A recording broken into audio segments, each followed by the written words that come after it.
এরাও শত্রু, মুখোশের আড়ালে।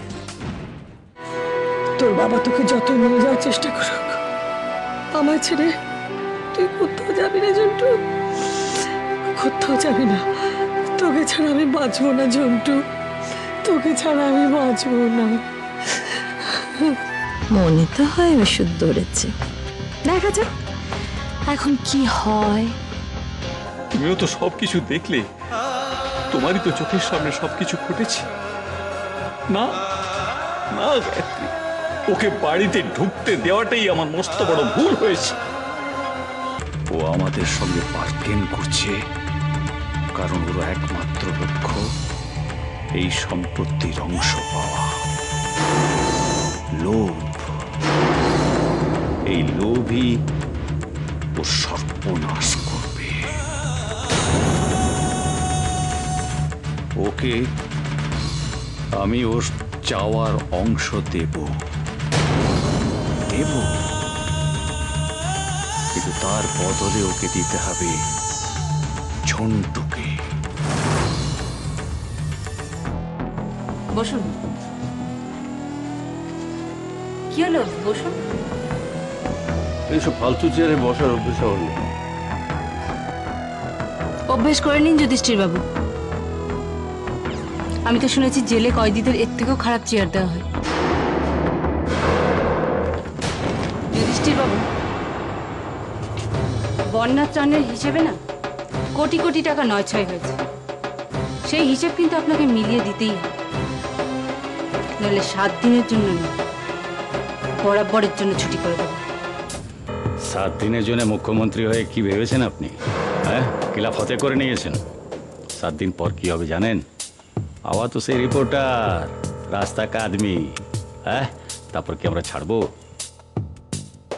7 দিন পরে করবেন তো?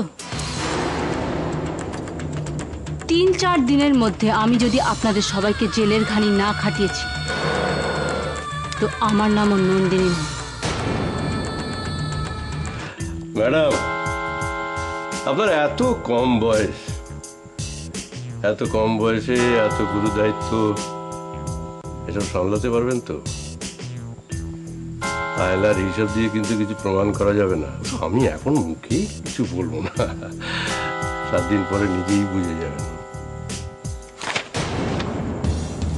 যুধিষ্ঠির বাবু, আয়লা এমন একটা ঝড় যেটা মানুষের জীবনের দুর্দশা বয়ে নিয়ে এসছে। আজ আমি আপনাকে একটা প্রমিস করছি, যারা যারা ওই মানুষগুলো ত্রাণের টাকা মেরেছে, তাদের জীবনে আমি আয়লার থেকেও বড় ঝড় নিয়ে আসবো। বলছিলাম বর্দি, তোমার কি এ ঘরে কোনো কাজ আছে? যদি না থাকে তাহলে, মানে খোকার আর আমার কিছু কাজ আছে, আর সেটা না মানে এখনই সেরে নিতে হবে। এই তুই কি বলছিস বলতো? তুই আমাকে চলে যেতে বলছিস? মুখ এত ব্যাকা ভাবে বলছিস কেন? সোজা ভাবে বল না যে চলে যাও এখান থেকে। কি মুখ, তুমি এভাবে কথা বলছো কেন? যে ভাইকে আমি আমার নিজের থেকেও ভালোবাসি মা, যে মেয়েটাকে আমি রাস্তা থেকে তুলে নিয়ে এসে আমার বাড়ির বউ করেছি, আমার ভাইয়ের বউ করেছি, আজ সে যদি আমাকে বলে চলে যেতে, তাহলে আমার দুঃখ হবে না মা? ঠিকই তো। সোনামো, সীমার এ বাড়িতে আসার জন্য কারো পারমিশন নিতে হবে না।